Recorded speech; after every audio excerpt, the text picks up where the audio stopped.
Hello बच्चों, आज हम लोग पढ़ेंगे 8 अध्याय त्रिकोणमिति चैप्टर। तो प्यारे बच्चों, हम लोग सबसे पहले त्रिकोणमिति का परिचय कर लेते हैं। त्रिकोणमिति क्या है? तो त्रिकोणमिति शब्द का अर्थ होता है त्रिभुज की भुजाओं को नापना, यानी त्रिभुज की भुजाओं को नापना ही त्रिकोणमिति कहलाता है।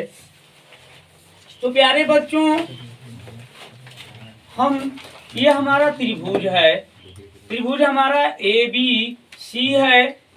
इसके तहत हम लोग सीखेंगे कि त्रिभुज की भुजाओं के अनुपात को हम लोग त्रिकोणमितीय अनुपात कहते हैं।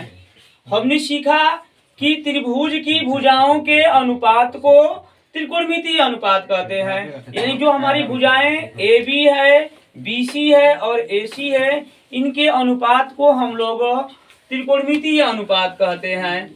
दूसरा हमने सीखा कि समकोण के सामने की भुजा को कर्ण कहते हैं। ये हमारा समकोण है, ये हमारा समकोण है 90 अंश। इसके सामने की जो भुजा रहेगी उसको हम लोग समकोण कहते हैं। और तीसरा है कि समकोण त्रिभुज जिस पर टिका हो उसे हम लोग आधार कहते हैं। तो त्रिभुज हमारा टिका है BC पर, तो ये हमारा आधार हो गया। और चौथा हम लोग सीख रहे हैं कि कोण के सामने की भुजा को लंब कहते हैं। यदि हमारा कोण थीटा है, कोण थीटा है, तो उसके सामने की भुजा क्या है? लंब है। प्यारे बच्चों, इस लंब, आधार, कर्ण को कैसे ज्ञात करेंगे? तो एक त्रिभुज से रिलेट प्रमेय है जिसका नाम है पाइथागोरस प्रमेय। पाइथागोरस का प्रमेय है कि किसी समकोण त्रिभुज में, जैसे हमारा ये समकोण त्रिभुज है, किसी समकोण त्रिभुज में कर्ण पर बना वर्ग, ये कर्ण हमारा है, कर्ण पर बना वर्ग शेष दोनों भुजाओं के वर्गों के योग के बराबर होता है। पुनः बच्चों एक बार, किसी समकोण त्रिभुज में कर्ण पर बना वर्ग शेष दोनों भुजाओं के वर्गों के योग के बराबर होता है।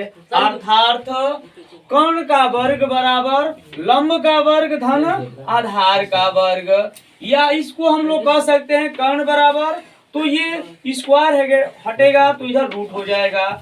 इसको हम लोग बोलेंगे कर्ण बराबर अंडर रूट लंब स्क्वायर प्लस आधार स्क्वायर, या लंब बराबर कर्ण का वर्ग माइनस आधार का वर्ग हो जाएगा।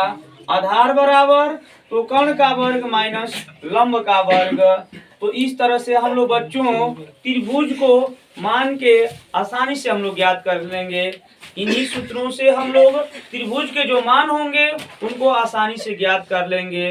तो फिर मिलेंगे मान ज्ञात करने के लिए।